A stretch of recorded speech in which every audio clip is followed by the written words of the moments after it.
नमस्कार दोस्तों, आज इस स्पेशल ब्रॉडकास्ट में आपका स्वागत है। और पिछले कई दिनों से आप देख सकते हैं दिल्ली में कोहरा है, धुंध है।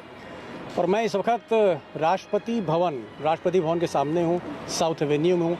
एक ख़ास मेहमान मैं आज आपके सामने लेके आ रहा हूँ। जाना पहचाना चेहरा, हिंदुस्तान की बेखौफ आवाज़ पुण्य प्रसून वाजपेयी हमारे साथ होंगे और हमारी कोशिश होगी कि इस धुंध को, सियासत की इस धुंध को छांटने की कोशिश करेंगे। तमाम सवाल होने जा रहे हैं, दिल थाम के देखिए। चाय पीजिए दीपक जी। प्रसून जी, बहुत बहुत स्वागत आपका। कहा जाता है ना इश्क चाहिए ना राय चाहिए, मौसम सर्द हो तो सिर्फ चाय चाहिए। नहीं, लेकिन अगर आप चाय लेके आ ही गए हैं, मैं तो बहुत कुछ मेरे दिमाग में था कि राष्ट्रपति पे बात करूंगा, गांधी पे बात करूंगा, गॉडसे पे बात होगी, करप्शन पे बात होगी, अमित शाह पे बात होगी। लेकिन अब चाय क्योंकि प्रसून जी लेके चले आए हैं जी, तो बात तो फिर दोस्तों चाय वाले पे ही होनी चाहिए। चाय वाले से ही शुरू करते हैं। देश ने देखा नहीं है चाय बेचते हुए। जी, ये जो चाय आप लेके आए जी, और चाय वाले की आपने याद करा दी, थोड़ी दूर पर मोदी जी का घर है। एक चीज़ मैं आपसे शुरू में ही पूछना चाह रहा हूँ कि क्या नरेंद्र मोदी से जो उम्मीदें थीं, मैंने और आपने एक साथ रिपोर्टिंग भी करी 2014 में, और दुनिया को लग रहा था कि एक ऐसा आदमी मिल गया है जो कहीं दूर भारत को छलांग लेके आगे बढ़ेगा, हिमालय के उस पार जाएगा, चीन को टक्कर देगा। और ये जो दुनिया भर के जो मुद्दे हैं आज की तारीख में, महंगाई है, बेरोजगारी है, करप्शन है, वो सब धीरे धीरे ख़त्म होगा। लेकिन मैं तो प्रसून जी 8 साल में देख रहा हूँ कि कहीं कोई अंबानी सामने आ रहा है। मैंने इंटरव्यू किया था, मैं आपको बता दूं, मोदी जी के भाई प्रहलाद मोदी का, और वाकई बहुत इमोशनल इंटरव्यू था।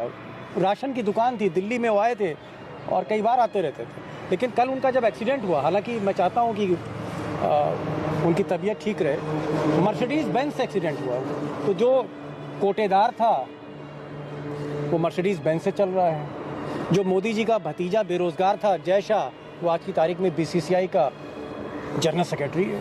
जो मोदी जी का कर्ज में डूबा दोस्त था, वो आज देश का सबसे बड़ा अमीर आदमी है। ये राजनीति क्या है?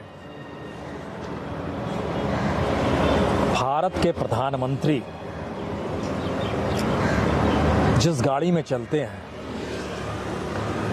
और उनकी जो गाड़ियों का काफिला है, वह दुनिया के टॉप 3 देशों के राष्ट्राध्यक्षों की बराबरी करता है। भारत के प्रधानमंत्री जिस हवाई जहाज में चलते हैं, वो अमेरिकी राष्ट्रपति के A1 के काउंटर में खड़ा हुआ दूसरा हवाई जहाज है जो इतना कॉस्टली है।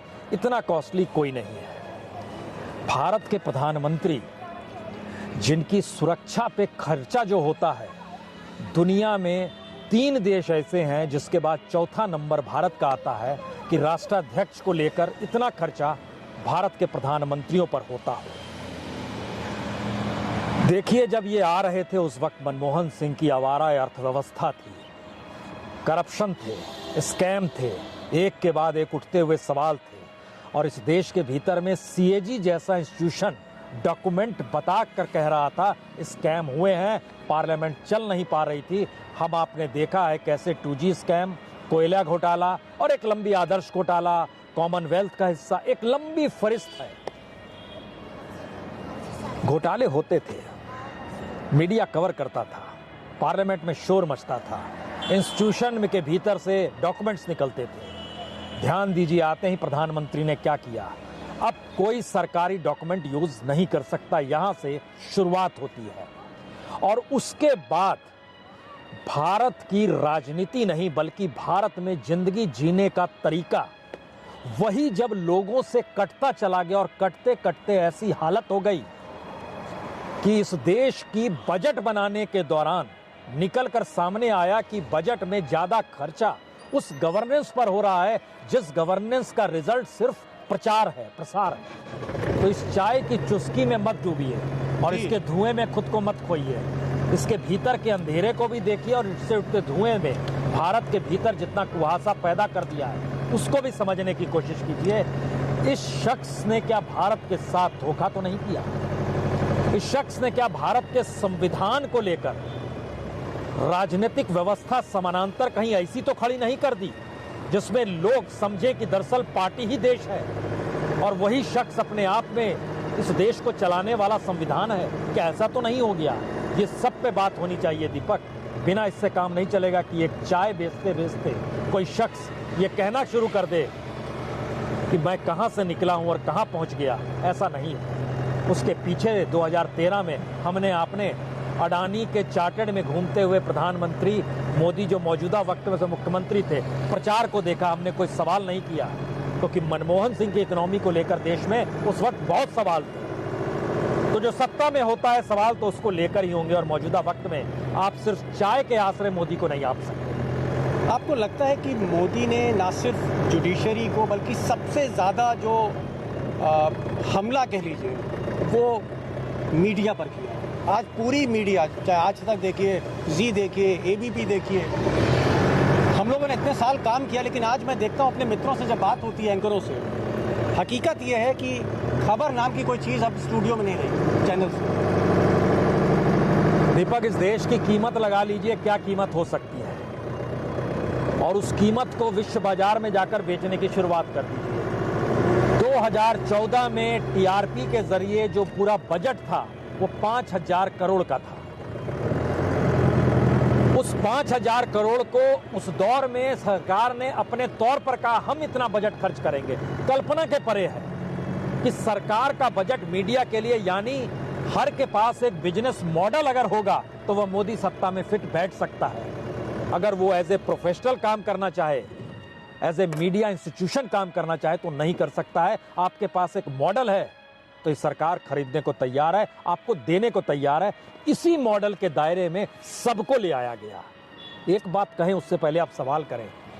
रात के अंधेरे में 12 बजे सीबीआई हेडक्वार्टर के ऊपर जो नकेल कसी गई आलोक वर्मा और धीरेन्द्र अस्थाना साहब और वर्मा को, राकेश अस्थाना, और उसमें किस तरीके से एनएसए डोभाल पूरे सक्रिय थे। क्या भारत के इतिहास में इससे पहले कभी ऐसी परिस्थिति आई थी?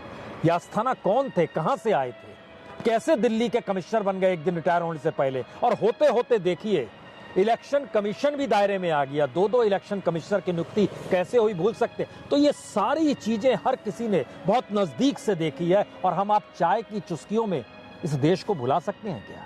संभव नहीं है सर। एक चीज़ और, एक और सवाल जहन में आता है, और मैं बजाय इससे कि मैं रिवाइंड करके रिकैप करके पीछे आऊँ, मैं वर्तमान में आना चाहता हूँ, प्रेजेंट टेंस में। और मुझे लगता है कि राष्ट्रपति भवन के ठीक सामने हम लोग खड़े हैं बैकयार्ड में, और शायद इस सवाल को कोई कर नहीं पाएगा आज की तारीख में, कोई जवाब नहीं दे पाएगा, लेकिन मैं फिर भी कर रहा हूँ सवाल। गुजरात तो चलिए जीत लिया, लेकिन जो हिमाचल का नतीजा निकला, जो दिल्ली में एमसीडी का नतीजा निकला, जो बाई इलेक्शंस हुए, चाहे उत्तर प्रदेश का बाई इलेक्शन देखिए, राजस्थान का देखिए, कहीं का, लगातार आप हारते चले जा रहे हैं एक एक सीट। क्या मैं मानूं कि मोदी मैजिक अब धीरे धीरे ढल रहा है, इसका जादू कम हो रहा है? देखिए ना, चाय पीते पीते चाय भी खत्म होने को आ गई, तो मैजिक भी कितने दिन चलेगा? कोई जादूगरी करने तो आप निकले नहीं हैं, इस देश को संभालने निकले हैं। सवाल ये नहीं है हिमाचल हार गए, सवाल यह भी नहीं है कि आप दिल्ली में एमसीडी हार गए। सवाल यह है कि 27 बरस की सत्ता के बाद जो काम कोई नहीं कर पाया गुजरात में, वह मोदी ने कैसे कर दिया? लोगों के भीतर यह सवाल है। और उससे पहले जो भी जा रहा था कैमरे पर, वहां की महिलाएं कहती थी महंगाई इतनी बढ़ गई है। और कमाल की चीज है, इस देश के गृह मंत्री चुनाव प्रचार करते हुए कह दें कि 2002 में जो पाठ पढ़ाया वो हर किसी को याद रहना चाहिए। उसके बाद कुछ नहीं हुआ, और इलेक्शन कमीशन के मुंह पर पट्टी बंधी हुई है। आपने कानून के राज में कानून का नंगा नाच हो रहा है। हम ऐसे ही चलेंगे? आपको डरना होगा। एक ऐसी सिचुएशन आ गई क्या? और राष्ट्रपति भवन के सामने खड़े होकर क्या राष्ट्रपति, सुप्रीम कोर्ट, क्या कॉन्स्टिट्यूशन की व्याख्या करने के लिए इस देश में कोई नहीं बचा है? ये सिचुएशन 8 बरस में ऐसी आ गई इस देश के सामने। मुश्किल सवाल है, और जवाब भी बहुत मुश्किल है, क्योंकि हम लोग और इस देश के भीतर की परिस्थितियों ने उस राजनीति को सब कुछ मान लिया, जिस राजनीति का काम सिर्फ सत्ता पाने के बाद इस देश में लोगों के अनुकूल स्थितियों को बनाना था, भारत को नए तरीके से गढ़ना था, आने वाली पीढ़ियों को आपको एजुकेशन देना था, इस देश के बेसिक इंफ्रास्ट्रक्चर को मजबूत करना था। आपने सारी चीजें धराशायी कर दी और कहा कि यही बेस्ट है। इससे खतरनाक क्या हो सकता है? एक चीज़ और, कल मैं इंटरव्यू देख रहा था आज तक पर, और गौतम भाई अडानी थे और सामने राज चिंगप्पा साहब, हम लोगों के टाइम पे भी वो एडिटर हुआ करते थे इंडिया टुडे ग्रुप के, आपके भी सीनियर कलीग थे, मेरे भी थे। वो सवाल कर रहे थे और उन्होंने पूछा कि भाई लोग कहते हैं कि मोदी जी के टाइम पे ही आप जो है वो फर्श से अर्श पर पहुँचे हैं, आपने आसमान की बुलंदी तय करी है। तो गौतम साहब ने कहा कि नहीं नहीं ऐसा नहीं है, हम तो राजीव गांधी के टाइम पे हमारी शुरुआत हुई थी और मनमोहन सिंह के टाइम पे और नरसिम्हा राव के टाइम पे, तब हमने जो है अडानी ग्रुप को अडानी ग्रुप बनाया था। आपको क्या लगता है?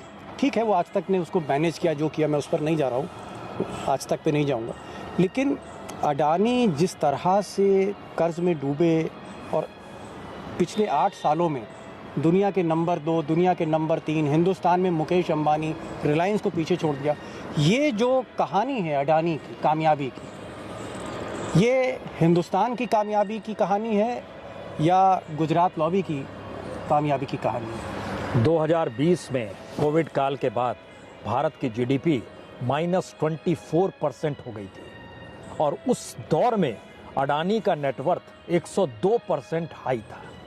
ये भारत की कहानी है। जीडीपी नीचे जा रही है, देश का कोर सेक्टर नीचे जा रहा है, मैन्युफैक्चरिंग सेक्टर नीचे चला गया है, कुछ भी नहीं बच पा रहा है, और उस दौर में एक कंपनी का नेटवर्थ 100% की कुलांचे मार रहा है। ये देश की कहानी है।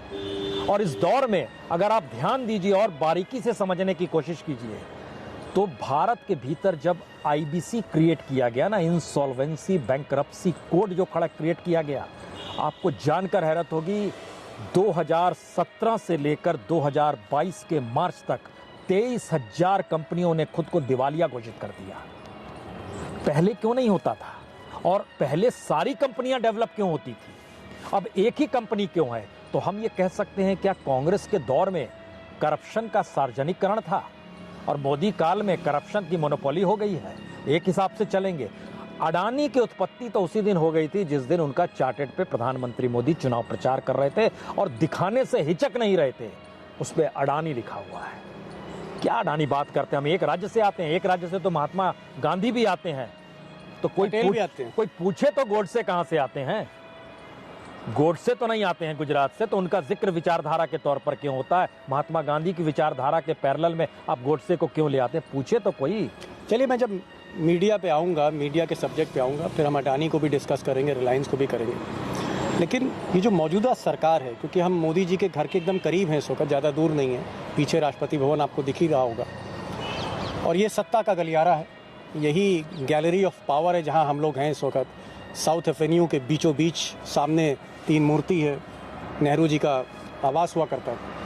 एक सवाल मैं सरकार पर पूछना चाहता हूँ, ये जो मैं सरकार देखता हूँ, इसमें जो भी कोई काम करने वाले लोग थे, चाहे राजीव प्रताप रूड़ी देख लीजिए, रविशंकर देख लीजिए, प्रकाश जावड़ेकर देख लीजिए, इन सबको जिस तरह से निकाला गया बेरहमी के साथ, और उसके बाद सुषमा स्वराज रही नहीं, अरुण जेटली रहे नहीं, फिर हम देखते हैं कि साहब उमा भारती और तमाम इस तरह के लोग, इनको भी किनारे कर दिया। आज जो इनके इर्द गिर्द लोग हैं उसमें अनुराग गोली मारो ठाकुर, अगर पूरा नाम कहूँ तो अनुराग गोली मारो ठाकुर है, उनके साथ धर्मेंद्र प्रधान हैं जो एक समय में रिलायंस और पेट्रोलियम और दुनिया भर की चीज़ें देख रहे थे, और उनको लोग कहते थे साहब ये एक एटीएम है, मोदी का एटीएम है, जहाँ चुनाव होता है सबसे पहले धर्मेंद्र प्रधान और चार्टर्ड अकाउंटेंट पीयूष गोयल जाते हैं। ये लोग कहते थे, मैं नहीं कह रहा हूँ, मेरा आरोप नहीं है। तो कहीं पीयूष गोयल हैं, स्मृति ईरानी हैं, जिनकी डिग्रियां आज तक हम लोग ढूंढ नहीं पाए, आपने भी कोशिश करी, हमने भी कोशिश। ये जो कैबिनेट है इस देश की आज की तारीख में, ये इस कैबिनेट को आप कैसे रेट करेंगे, और क्या इसके पास एक विजन है कि अगर 2024 में मोदी जीतते हैं तो आप हिंदुस्तान आगे का क्या देखते हैं? देखिए, गलत नहीं कहा गया कि 2014 में ही भारत को आज़ादी मिली। जिसने भी कहा, हो सकता है उसने चापलूसी में कहा हो सकता है उसने अपने आप को उस दरबार में एक हैसियत पाने के लिए कहा हो, लेकिन हकीकत तो यही है कि 2014 से पहले का हिंदुस्तान और 2014 के बाद का हिंदुस्तान इतना बदल गया है कि जब आप नाम लेते हैं तो हमको पुराने दौर में दिलीप साहब, यूसुफ खान याद आने लगते हैं। अरे जनाब क्या एक्टिंग करते थे, वक्त बदल गया दीपक। इस नॉस्टैल्जिया में मत रहिए कि उस पीरियड में कौन कौन नेता थे। इस दौर को समझने की कोशिश सिर्फ इस आधार पे कीजिए कि यह दौर 2024 के बाद क्यों खतरनाक और होगा और मौजूदा वक्त में सबके अनुकूल ये क्यों नहीं है। कल्पना के परे है कि हिंदुस्तान की 20% आबादी की हमको जरूरत ही नहीं है। 20% से मतलब माइनॉरिटीज भी है और उसमें एक बड़ा हिस्सा दलितों का भी है। हमें जरूरत ही नहीं है आपके वोट की। ये किस डेमोक्रेसी की परिभाषा को बदलने की दिशा में बढ़ता हुआ कदम है। और आप जिन नेताओं का नाम ले रहे हैं ना, उसमें जो आपने उन नेताओं का लिया जो एटीएम के तौर पर काम करते हैं या वसूली के तौर पर काम करते हैं, उसका फैक्ट असल में ये है कि प्राइम मिनिस्टर की कुर्सी इस देश में हर उस पावर पर राज नहीं करती है, बल्कि वो जो कह देते हैं वही गवर्नेंस होती है। भारत के भीतर में प्राइम मिनिस्टर की कुर्सी का मतलब ये है। कोई आसान काम नहीं है इस बात को समझना कि लुटियंस की दिल्ली में 6 फ्लैट को मिलाकर एक प्राइम मिनिस्टर का दफ्तर बनाया गया, उसके इर्द गिर्द जो पूरा ऑरा क्रिएट किया गया, उनके लिए जो ऑरा क्रिएट किया गया, उस ऑरे का गुणगान करने में देश के राष्ट्रपति भी अपने भाषण में प्रधानमंत्री मोदी की योजनाओं का जिक्र ऐसे वक्त में कहें जो पार्लियामेंट के भीतर सरकार द्वारा लिखा गया भाषण नहीं होता है, ऐसे वक्त में भी प्रधानमंत्री का जिक्र। तो पूरी की पूरी व्यवस्था को एक व्यक्ति के इर्द गिर्द लाकर खड़ा जब कर दिया जाता है तो उसका हश्र यही होता है कि वह ऐसे लोगों को चुनता है जिनकी कोई राजनीतिक पकड़ ना हो, जिनके सरोकार लोगों से ना हो, जो अपने आप में उसकी ताकत सिर्फ उस पद को पाने के साथ जुड़ी हुई हो। और यही हुआ है। जो भी नाम आप ले रहे हैं, हमें नहीं लगता है कि वो अपने इलाके के पार्षद का चुनाव भी जीत पाएंगे जी, लेकिन बनाया गया है पूरा सिस्टम। अगर हम 8 साल में मोदी जी को देखें, गवर्नेंस के बहुत वायदे किए थे, लेकिन गवर्नेंस के जितने भी स्टेप हैं प्रसून जी, चाहे वो नोटबंदी का हो, जीएसटी के इम्प्लीमेंटेशन का हो, या फिर इनका digital India, make in India, सब के सब कहीं ना कहीं जाके जैसे दम टूट गया हो, सांस फूल गई हो इन प्रोजेक्ट्स की। और आज की तारीख में ऐसा लगता है कि मोदी का जो फोकस है गवर्नेंस से हट के सिर्फ इलेक्टोरल पॉलिटिक्स पर है। चुनाव को जीतना है, किसी भी तरह जीतना है, चाहे छोटी छोटी पार्टियां तोड़ लीजिए, चाहे सरकार गिरा दीजिए ईडी से, सीबीआई से। और आज की तारीख में अमित शाह के बाद सबसे इम्पोर्टेंट जो ब्यूरोक्रेट है वो संजय मिश्रा है, जो ईडी का डायरेक्टर है। जब चाहे वो मोदी जी को फ़ोन करके हॉटलाइन पे जुड़ा हुआ है। तो ये जो राजनीति है, ये जो इलेक्टोरल पॉलिटिक्स की राजनीति है, ये देश को किधर ले जा रही है। और 2024 के बाद आपको सिनेरियो क्या दिखता है? देखिए, देश 2-3 आधारों पे चलता है। उसमें एक बड़ा आधार उस नौकरशाही का होता है जिसका नाम आपने संजय मिश्रा के नाम से लिया। ईडी के अपने इतिहास में या किसी भी इंस्टीट्यूशन के इतिहास में ऐसा नहीं हुआ कि 3-3 बार रिटायर होने के बाद उसका कार्यकाल बढ़ जाए। ऐसा कभी नहीं हुआ जो इसके साथ हुआ। ऐसा कभी नहीं हुआ कि जो वीआरएस ले रहा है अगले दिन उसकी नियुक्ति इलेक्शन कमिश्नर के तौर पर हो जाए। ऐसा कभी नहीं हुआ कि चीफ जस्टिस रिटायर हो रहे हैं और रिटायर होने के चंद महीनों के बाद वो पार्लियामेंट में नजर आने लगे, राज्यसभा में उनकी नियुक्ति हो जाए। ऐसा कभी नहीं हुआ है। ऐसा कभी नहीं हुआ कि सीएजी की नियुक्ति हो रही है और विपक्ष और दूसरों किसी को पता ही नहीं है कौन बनने वाला है, अगले दिन ऐलान हो जाता है। अभी तक डराया जा रहा था, बताया जा रहा था। अब जो है, अब डराने बताने का दौर नहीं रहेगा। 2024 के बाद की परिस्थिति बहुत साफ बताती है। हम बहुत मशक्कत करने की स्थिति में नहीं है कि हम चुनाव जीतने के लिए गुजरात में 16 दिन गुजार दें। हमने एक तंत्र डेवलप कर लिया और बाकी तमाम पॉलिटिकल पार्टीज उस तंत्र में कहीं नहीं आती है। उसके अलग अलग तरीके होते हैं। वोटरों को लुभाना भी होता है, पैसा देना भी होता है, पैसा कॉर्पोरेट से लेना भी होता है, कॉर्पोरेट के जरिए जनता से कैसे काम करवाना यह भी होता है। ये सारी चीज़ें होती है जो सिर्फ एक ही पार्टी के पास रहेगी। तो इलेक्शन जीतने के लिए सरकार का होना 2024 के बाद नहीं होगा। जो सोच रहे हैं 2029 भूल जाएं वो।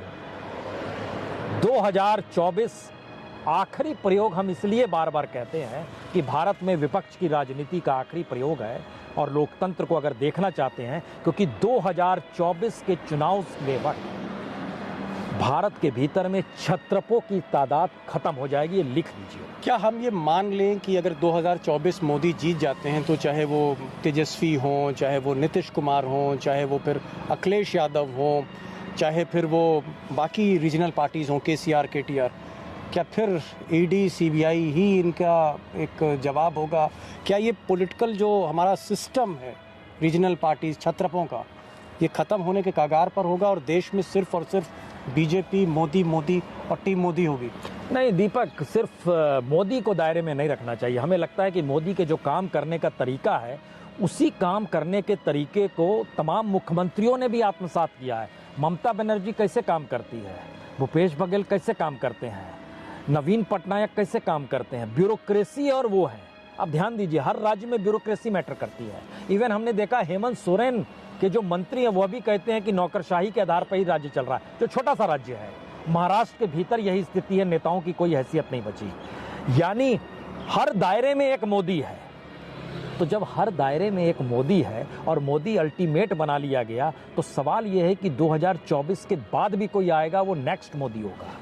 एक चीज़ और, अभी हम अमित शाह के यहाँ चलेंगे, घर की तरफ चलेंगे हम अमित शाह की तरफ, लेकिन क्योंकि बात सरकार की हो रही है तो फिर, और मोदी सरकार की हो रही है, तो उसमें मुझे लगता है कि अमित शाह का जो साइड हीरो है उसका भी नाम आना चाहिए मेन हीरो के साथ। अमित शाह, ये जो पूरा सेटअप है मोदी का, उसमें वो चाणक्य की भूमिका में है, उसमें वो एक प्राइवेट सेक्रेटरी की भूमिका में है, उसमें वो एक कमांडो की भूमिका में है, उसमें वो एक मुंशी की भूमिका में है, उसमें वो एक अलादीन की भूमिका में। भूमिका क्या है उनकी? नहीं, तीसरा नंबर है कमांडो। कमांडो जो होता है वह सत्ता के इशारे को इम्प्लीमेंट करने में माहिर माना जाता है। और मेरे ख्याल से यह सोच और ये समझ दिल्ली आने से पहले गुजरात में ही बन चुकी थी। इशारा आंखों से होता था और उस पर इम्प्लीमेंट हो जाता था। और गुजरात के भीतर कई पन्ने ऐसे छुपे हुए हैं जिसको उभारा जाए तो बहुत सारी चीज़ें सच निकल कर आएंगी, जिसको गाहे बगाहे कुछ नेता कहते भी रहते हैं, चाहे उस दौर के गृह मंत्री की हत्या से जुड़ा हुआ मसला हो या कोई भी मसला हो। इस बार हमने देखा शंकर सिंह बघेला भी इसका गाहे बगाहे जिक्र कर देते थे इंटरव्यूज़ में, लेकिन हम उस पर नहीं जाते हैं। यह जो कमांडो की भूमिका यूं ही नहीं बनती है। कमांडो की भूमिका को क्रिएट किया गया सीबीआई, ईडी, आईटी, या जो भी सेक्टर्स आपको नज़र आते हैं, जो इंस्टीट्यूशंस भारत के प्रीमियर इंस्टीट्यूशंस थे जांच को लेकर, उनकी रहनुमाई अगर इस देश के गृह मंत्री पर टिकी हुई है और गृह मंत्री की रहनुमाई अगर प्रधानमंत्री पर टिकी हुई है, तो आप किस सिस्टम में जी रहे हैं, ये थोड़ा सोचिए। अमित शाह के घर की तरफ तो हम जाएंगे ही जाएंगे, लेकिन क्योंकि सवाल आपने कर दिया और मुझे लगा कि मुझे उस सवाल से एक सवाल निकालना चाहिए। आपने कहा अमित शाह कमांडो है मोदी, तो ये जो कमांडो है जो बहुत अच्छा डिलीवर कर रहा है अब तक, ये कमांडो क्या मोदी के बाद कमांडर बनेगा इस देश का? इम्पॉसिबल।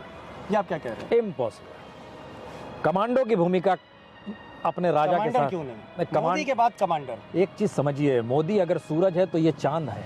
सूरज की रोशनी के बगैर चांद में कोई चमक होती नहीं है। इनकी चमक मोदी के रहने के दौर की ही है, इनकी अलग से कोई चमक नहीं है। जी, आज यूँ तो हम 30 जनवरी लेन जहाँ गांधी स्मृति है और गांधी जी की जहाँ हत्या हुई, असैसिनेशन हुआ, गॉडसे ने किया, प्रसून जी का इरादा था वहाँ जाने का, नमन करने का उस पावन भूमि को, या आप कह सकते हैं उस रक्त स्थल को।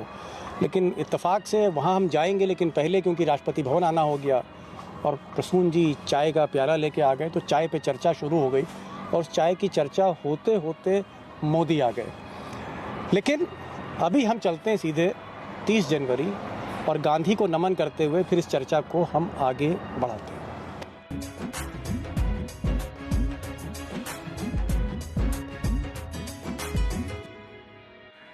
लगता है ठंड बहुत ज़्यादा है, मफलर भी है, आज हाँ, भी है। ठंड भी है और मिजाज भी है, और हम लोग जिस जगह पे खड़े हैं उसका एक अपना सियासी मिजाज है दीपक। 30 जनवरी लेन मैं देख रहा हूँ। देखिए गजब है। पिन कोड पढ़िए 110011, यानी इधर से पढ़िए तो भी वही, उधर से पढ़िए तो भी वही जी। और भारत की सियासत महात्मा गांधी के इर्द गिर्द घूमना चाहती है और गोडसे बीच में आकर खड़े हो जाते हैं। जी। सियासत का ये नायाब हीरा हिंदुस्तान की राजनीति में किसी ने नहीं सोचा होगा कि महात्मा गांधी के साथ गोडसे अमृत काल के वक्त में आकर जन्म ही नहीं ले लें, बल्कि उसके हिसाब से हिंदुस्तान की राजनीति एक नई लकीर खींचने लगे। प्रसून जी, थोड़ी ही दूर पर मुझे लगता है कि मुश्किल से 100 मीटर की दूरी पर गांधी स्मृति है, और ये वही रास्ता है जहाँ से कुछ दशक पहले नाथूराम गॉडसे हथियारबंद होके इसी रास्ते से चले थे और दाहिने मुड़ गए थे बिरला साहब की कोठी में, और शायद नेहरू जी बातचीत करके लौट रहे थे या सरदार पटेल थे, और उसके बाद जो घटना हुई दुनिया दहल गई उस पर। और मुझे लगता है कहीं ना कहीं जो ज़माना है, जो वक्त है, जो समय है, लौट के फिर वहीं आ गया 110011 पर। दीपक, ये हम लोग जिस दौर में आकर खड़े हैं और आपने जिस दौर का जिक्र कर दिया, सवाल है उस समय आप गोडसे को पहचान गए थे, आज की तारीख में आपको गोडसे पहचान में आएगा नहीं। गांधी जी को लेकर भी इस दौर में जो सियासत हो रही है, चलिए चलते उधर थोड़ा देखते वो हैं। शायद हम लोग जिस रास्ते निकले हैं उस रास्ते आपको बहुत चेहरे उस सियासत के ही नजर आएंगे जो शायद गांधी की हत्या, गोडसे का ग्लैमर और उस सब के बीच लुटियंस दिल्ली की सत्ता और उसकी ताकत का एहसास चाहते हैं। देखिए लुटियंस की दिल्ली का मजा देखिए। गांधी जी आज़ादी वाले दिन एक बंद कमरे में कलकत्ता में मौजूद थे और हम लोग 30 जनवरी से निकल रहे हैं उस रास्ते से जहां उनकी हत्या हो गई। और इस मिजाज में देखिए यहाँ पर जितने नेता, मंत्री, तमाम संस्थानों के जो चेयरमैन, डायरेक्टर्स, सभी की कोठियां हैं और ये सरकारी पैसे पर इनकी रिहाइश है। और लुटियंस की दिल्ली का जो बजट है, यहाँ पे पर्यावरण ठीक रहे, यहाँ पे वृक्ष हरे भरे नजर आए, घरों के भीतर के जो आलीशान परिस्थितियां हैं जिसमें सोफा सेट से लेके जो भी चीज कह लीजिए वो टैक्स पेयर के पैसे से जाता है। दीपक, गांधी जी इसी के खिलाफ थे। लेकिन प्रसून जी, मैं देख रहा था कि ये बात आप सही कह रहे हैं कि गॉडसे थे और यहाँ पर एक दुनिया की बहुत बड़ी घटना को अंजाम दिया गया था, लेकिन मैं तो देख रहा हूँ कि आज के दौर में अनूप जलोटा यहाँ भजन करते हैं और मोदी जी भजन सुनते हैं, और साथ में अडवाणी जी भी बैठ जाते हैं और तमाम संघ के भी लोग आके बैठते हैं इसी गांधी स्मृति में। ये कैसा कंट्रास्ट है? हमने इतिहास को भुला दिया, ये शायद 20वीं सदी का सच था, लेकिन 21वीं सदी का सच ये है हम इतिहास बदलने पर उतारू हो गए। और जब इतिहास बदलता है तो महज इतिहास नहीं होता है, समाज को बदलने की ताकतें सक्रिय हो जाती है और आपके सांस्कृतिक मूल्यों को खत्म किया जाता है। ये स्थिति हिंदुस्तान में इससे पहले कभी नहीं रही है, और इसमें जितनी ताकत लगाई जा रही है राजनीतिक तौर पर, हम लोग वाकई उस ग्राउंड जीरो पर मौजूद हैं जहां पे उन ताकतों की रिहाइश है, या हम कह सकते हैं कि देश के सबसे ताकतवर वाले हिस्से में आप महसूस महात्मा गांधी को नहीं करेंगे। आप उस नेम प्लेट पर अक्सर आपकी नजर जाएगी, अच्छा यहां पर कौन रहता है, प्रधानमंत्री रहते हैं, गृह मंत्री रहते हैं, फला कैबिनेट मिनिस्टर रहता है। इससे इतर आपकी सोच इस देश के भीतर में अब कभी जा नहीं सकती है। ऐसा नहीं था, ऐसा पहले नहीं था जी। पहले गांधी का जिक्र होते ही शायद विचारधारा का जिक्र था, सामाजिक सांस्कृतिक मूल्यों का जिक्र था। मौजूदा वक्त में गांधी का जिक्र होते ही गोडसे उछलकर सामने आकर खड़ा हो जाता है। और पूरे देश के भीतर जो इस गोडसे और संकीर्णतावाद की राजनीति है, कानून का राज कहता है हम तुम्हें आश्रय देंगे, तुम्हें जो खेलना है खेलना। आपको क्या लगता है कि ये जो गॉडसे की जो आपने जिक्र किया और ये जो दौर है, ये धीरे धीरे 2024 के बाद परमानेंट होने जा रहा है 30-40 साल के लिए, या कहीं ना कहीं ये दौर टूटेगा? दीपक, परमानेंट तो हम लोग नहीं कह सकते हैं, कुछ भी चीजें परमानेंट होती है, लेकिन समझना यह भी होगा कि हर एक नई पीढ़ी इतिहास के आश्रय खुद को देश संभालने की दिशा में आगे बढ़ती है। इस पीढ़ी के पास जो मौजूदा वक्त में पीढ़ी है, हमने उसे दिया क्या है? हमने गांधी नहीं दिया, हमने गोडसे दिया है, हमने घृणा नफरत दी है, हमने इतिहास को 2014 से नए तरीके से देखना दिया है, हमने पूरे यूनिवर्सिटीज उसके कोरम को बदल डाला है। कल वो आएंगे, कल हम आप नहीं रहेंगे। गांधी जी नहीं है तो हम आप भी कौन सी चीज है और मौजूदा सत्ता भी कौन सी चीज है। लेकिन हम इस देश को कैसा गढ़ना चाहते हैं, इसको जरा परखने की जरूरत आन पड़ी है, जो शायद पूंजी पर चलती है, कॉरपोरेट पर चलती है। यह स्थिति इससे पहले नहीं थी, किसी काल में लगता है नहीं कि थी। थोड़ा अंदर चल के देख लें, वो स्थल देख लें, फिर आके फिर ये सफर जारी रखते हैं। आइए।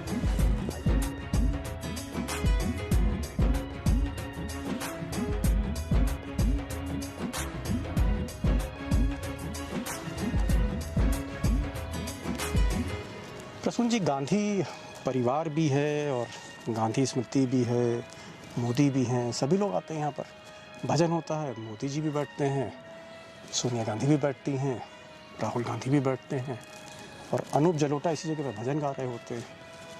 और इसी भीड़ में कहीं गॉडसे गायब हो जाता है, ऐसा लगता है। नहीं, गोडसे गायब हो जाता है ये सवाल इसलिए महत्वपूर्ण नहीं अब बचा क्योंकि गोडसे के जरिए गांधी को याद करने की कोशिश इस दौर में की जा रही है।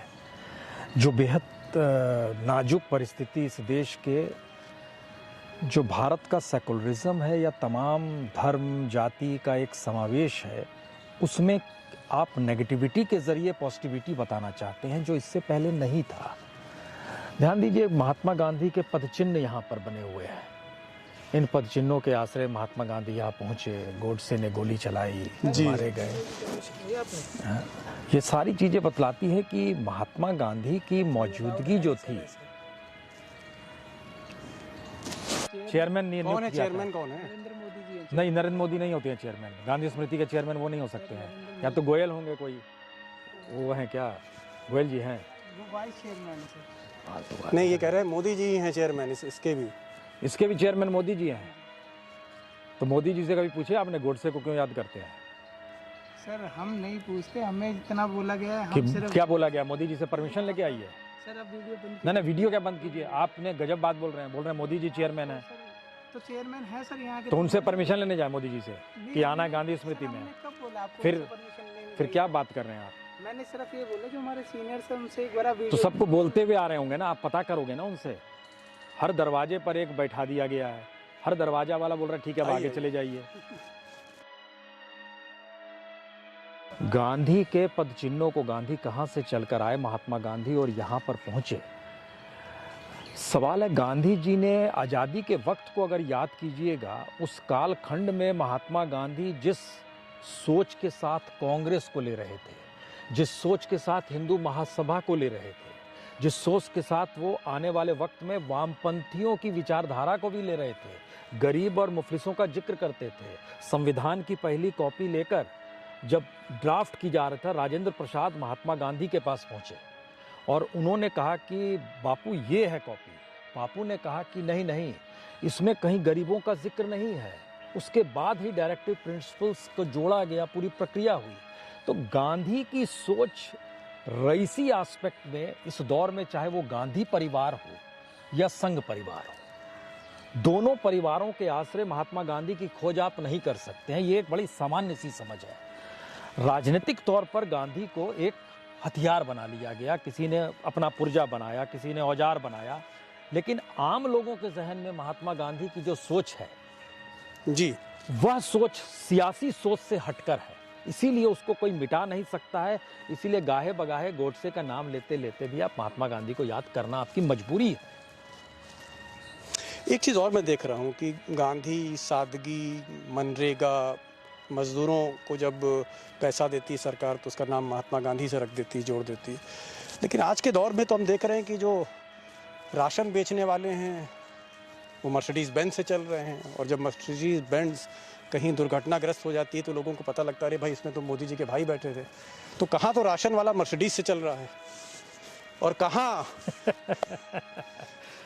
जी, आपने अच्छा तार छेड़ दिया। इसका सुर बड़ा बदरंग है, इसलिए है क्योंकि हम लोग जहां मौजूद हैं, महात्मा गांधी ने सोचा था कि आज़ादी के दिन जश्न में शामिल नहीं होंगे। घर में रोशनी तक नहीं होने दी। राजा राजगोपालाचारी पहुंचे और बोले रोशनी कर दूं बापू? उन्होंने कहा बिल्कुल नहीं। बाद में उन्होंने कहा कि मैंने माना था ये ट्रांसफर ऑफ पावर है, ये आज़ादी उस रूप में नहीं है। जब तक लोग नहीं जुड़ेंगे, लोगों के साथ सत्ताएं खड़ी नहीं होंगी और सत्ता में आम लोगों की भागीदारी नहीं होगी। और ध्यान दीजिए, अब हम लोग जहां निकलेंगे, यह लुटियंस की वह दिल्ली है। वहाँ तो निकलेंगे प्रसून जी, लेकिन सबसे बड़ी बात ये जो मुझे बहुत ही ताज्जुब मुझे हो रहा है कि गांधी की हम जहाँ शहादत स्थल है, इससे बड़ा शहादत की जगह शायद ही दुनिया में कोई दूसरी हो, और यहाँ पर गांधी के शहादत स्थल पर बोलने की इजाज़त नहीं, क्योंकि यहाँ पर आज की तारीख में इस जगह के जो चेयरमैन हैं वो नरेंद्र मोदी हैं। और हम लोगों से अभी कहा गया, प्रसून जी से कहा गया, मुझसे कहा गया कि कैमरा बंद करिए, परमिशन लेके आइए। तो क्या मोदी से परमिशन लेके यहाँ आना होगा, बोलना होगा? देखिए, मोदी जी से परमिशन तो नहीं लेना है, लेकिन ताकत का जो पिरामिड खड़ा किया गया है उसमें इंस्टीट्यूशंस खत्म हुए, उसमें संस्थानों को संभालने वाले नौकरशाहों की कोई हैसियत नहीं बची, और एक ऐसे तंत्र के जरिए, प्रचार प्रसार के जरिए एक ऐसे शख्स को ऊपर लाकर खड़ा कर दिया गया जिसकी इजाज़त लेने की जरूरत नहीं। और हमें नहीं पता है कि उनको भी पता है कि नहीं पता है कि उनसे इजाज़त लेने की बात यहाँ पर होती है महात्मा गांधी के समाधि स्थल तक पे। तो यह एक परिकल्पना। बहरहाल ये भी एक बड़ा अजीब इत्तेफाक है कि यहाँ गांधी स्मृति स्थल पर बोलने के लिए मोदी जी के लोगों से पूछना होगा, और अगर आप नहीं पूछेंगे तो कभी भी कैमरा बंद किया जा सकता है। पता ये नहीं है वो गोडसे में freedom ना of तब्दील हो expression। जाए। हमें डर इस बात का भी लगता है कि जो हालात हो चले हैं उसमें यह एक प्रतीकात्मक नहीं बल्कि एक जीवंत चीजें हैं, इनको आप मिटा नहीं सकते हैं। महात्मा गांधी की मौजूदगी को आप खत्म नहीं कर सकते हैं। देखिए, दुनिया भर से लोग आते हैं, जानते हैं, समझते हैं, भारत की पहचान गांधी से जुड़ी है। आप उस पहचान को अपने साथ जोड़ना चाहते हैं, इससे ज्यादा त्रासदी चाहिए बाहर चलते हैं, देखते कुछ हैं। हो नहीं सकता है। प्रसून जी, गांधी स्मृति हम लोगों ने देख लिया, और आपने ये भी देखा कि आज की तारीख में जिस फ्रीडम ऑफ स्पीच की हम लोग बात करते हैं, गांधी की जहाँ शहादत हुई वहीं पर आज़ादी नहीं बोलने की, बार बार आपको रोका गया। क्या कहेंगे आप उसको? इससे बड़ा इस दौर का प्रमाण क्या होगा कि वहाँ कहा जा रहा है कि साहब मोदी जी के से परमिशन लेके आइए? इसके मालिकाना हक भी इस वक्त लगता है मोदी जी के ही पास है। नहीं, ये संस्थानों का डहना दीपक इस देश की त्रासदी है। भारत का जो संविधान है उसने एक चेक एंड बैलेंस खड़ा किया, और चेक एंड बैलेंस का मतलब ये था कि संस्थान जो स्वायत्त हैं, संस्थान चलाने वाले जो नौकरशाह हैं, वो संवैधानिक पदों पर अगर बैठे हुए हैं तो उनके पास ये ताकत है कि वो एग्जीक्यूटिव को भी रोक सकते हैं। कॉन्स्टिट्यूशन ये ताकत देता है। लेकिन मौजूदा वक्त में ध्यान दीजिए, वो विधायिका हो, न्यायपालिका हो, चौथा स्तंभ हो, कार्यपालिका के साथ लाकर खड़ा कर दिया गया, और कार्यपालिका में एक दो शख्स ऊपर जाकर बैठ गए, और वही इस देश को ड्राइव करना चाहते हैं। ये शायद कह सकते हैं सत्ता की ताकत का एहसास है, या सत्ता की ताकत मौजूदा वक्त में उस सिस्टम में तब्दील खुद को कर चुकी है जहां ताकत ही सिस्टम हो जाए, जो भारत ऐसा नहीं है या भारत ऐसा हो नहीं सकता है। लेकिन ये सब कुछ हम लोग नंगी आंखों से देख रहे हैं, भोग रहे हैं, समझ रहे हैं, और शायद इसीलिए दुनिया के मानचित्र पर भारत को लेकर जो बहस होती है वो भारत के सेकुलरिज्म को लेकर बहस होती है, डेमोक्रेटिक एस्पेक्ट को लेकर बहस होती है, दुनिया के सबसे बड़े लोकतांत्रिक देश को लेकर बहस होती है। इस बहस ने दुनिया के भीतर में भारत को लेकर कई सवाल जरूर खड़े किए हैं, इससे इनकार कोई नहीं कर सकता। और इसके सामने मैं देख रहा हूँ गांधी स्मृति है, और गांधी स्मृति के ठीक दूसरे छोर पर हर्षवर्धन जी का पोस्टर लगा है। हर्षवर्धन जी, जिनको कम से कम मैं कह सकता हूँ कि एक ईमानदार राजनेता थे, और हैं, बल्कि दिल्ली से उनको पहले बेदखल किया गया, फिर सरकार से बेदखल किया, आज कोई हैसियत नहीं। एक ऐसे समय में जब दिल्ली में बीजेपी को नेता नहीं मिल रहा है, हर्षवर्धन का ये पोस्टर क्या बता रहा है आपको? नहीं, पोस्टर ही बतला रहा है कुछ, ये पोस्टर ही है। अच्छा है कि पोस्टर फटा नहीं है, लेकिन पोस्टर मौजूद है। सवाल है कि हर्षवर्धन जी डॉक्टर, ये हेल्थ मिनिस्टर भी रहे, और मौजूदा वक्त में भारत के हेल्थ इंफ्रास्ट्रक्चर को लेकर कोविड काल से लेकर अभी तक दुनिया में सबसे ज़्यादा बहस इसी बात को लेकर हो रही है कि भारत का जो पूरा मेडिकल इंफ्रास्ट्रक्चर है उससे लोग इतने आहत हो गए कि इस दौर में 2020 के बाद से लगभग 2.5 लाख बिलियनियर ने देश छोड़ दिया, इसलिए क्योंकि यहाँ इलाज तक नहीं हो पाता है। लेकिन मैं जिक्र हर्षवर्धन का इसलिए कर रहा हूँ क्योंकि आप ये देखिए, अजीब विडंबना है कि जो सरकार ना खाऊंगा ना खाने दूंगा ये सरकार थी, आज उसमें हर्षवर्धन सरकार से बाहर हैं, और अश्वनी वैष्णव जो आईटी और रेल मंत्री सब कुछ हैं, जो लाइजनिंग का काम करते थे नौकरी छोड़ के आईएएस की, या पीयूष गोयल जो ट्रेजरार थे, इस तरह के लोग, अनुराग ठाकुर, पीयूष गोयल, धर्मेंद्र प्रधान, स्मृति ईरानी, ये सब अंदर हैं और हर्षवर्धन बाहर। मैसेज बहुत साफ है। मैसेज एकदम साफ है कि जो ताकत रखता है पार्टी तक पैसे पहुंचाने की, जो ताकत रखता है सत्ता के अनुकूल जो भी काम कर रहा है उसको साथ जोड़ने की, और जो कुछ सवाल करे उसको दरकिनार करने की, उसको आप इस सत्ता के कैबिनेट मिनिस्टर मान लीजिए। वो कैबिनेट मिनिस्टर कोई मायने नहीं रखता है जो अपने प्रोफेशनलिज्म या अपनी समझ से आगे बढ़ा हो। और ये सारा परिवर्तन दीपक देखिए, अटल बिहारी वाजपेयी के बाद, अटल बिहारी वाजपेयी भी प्रचारक थे, नरेंद्र मोदी भी प्रचारक रहे, और वहां से ये दोनों प्रधानमंत्री बने। लेकिन ऐसा क्या हो गया कि वाजपेयी की कैबिनेट के लोग नरेंद्र मोदी की कैबिनेट में फिट नहीं बैठते हैं। एक ही तौर तरीके, एक ही सोच। नहीं, हमने देखा कि जिस तरह से रविशंकर प्रसाद हटाए गए, जिस तरह से मुख्तार अब्बास नकवी को हटाया गया, राजीव प्रताप रूड़ी को हटाया गया, उमा भारती किनारे की गई, अरुण जेटली रहे नहीं, सुषमा स्वराज रहे नहीं, अब सिर्फ और सिर्फ अगर आप कह सकते हैं तो राजनाथ सिंह बचे हैं। और मुझे नहीं लगता है कि अगर 2024 के बाद मोदी सरकार बनाते हैं तो राजनाथ रहेंगे भी या नहीं रहेंगे। राजनाथ एक प्रतीकात्मक तौर पर है। राजनाथ गडकरी को देख लेते हैं और शायद खुद में सांत्वना महसूस करते हैं कि अध्यक्ष तो वह भी रहे, उनको जितना दरकिनार कर दिया गया मुझे उतना नहीं किया गया है। सुकून सत्ता का यही होता है कि आपसे सब कुछ नहीं छीनेंगे, लेकिन आपको इस बात का एहसास कराते रहेंगे कि आपसे कभी भी सब कुछ छीन सकते हैं, और आप खुद को टिकाए रखने के लिए। बात अगर राजनाथ जी की चली है तो गडकरी जी का क्या होगा?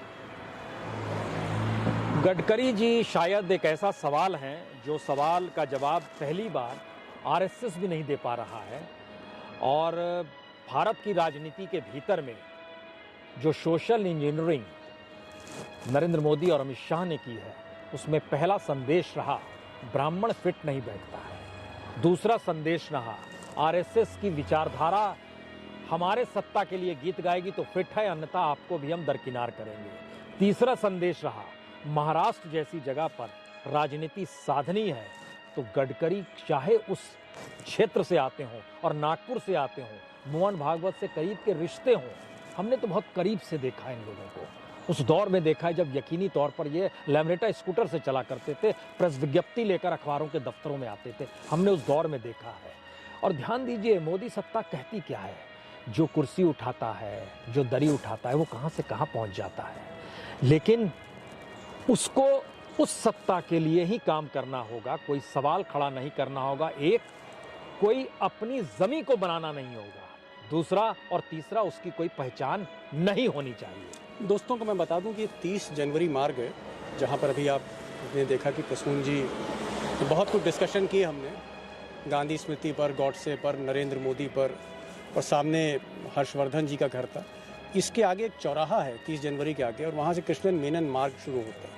कभी वहाँ अटल बिहारी वाजपेयी रहा करते थे, आज की तारीख में वहाँ पर सरकार के नंबर 2 अमित शाह रहते हैं। बहुत बड़ा बंगला, और जितना बड़ा बंगला है उससे 10 गुना ज़्यादा वहाँ पर सुरक्षा है। अगला पड़ाव पंडित जी अमित शाह के यहाँ वहीं पर बात करते हैं, चौराहा लांग रहा हूँ, फिर सीधे। एक बात बता दें आपको जी, 2014 के बाद से जितने भी बजट बढ़े हैं उसमें सबसे ज़्यादा बजट होम मिनिस्ट्री का बढ़ा है, जिसके दायरे में इस देश की सुरक्षा थी। चलिए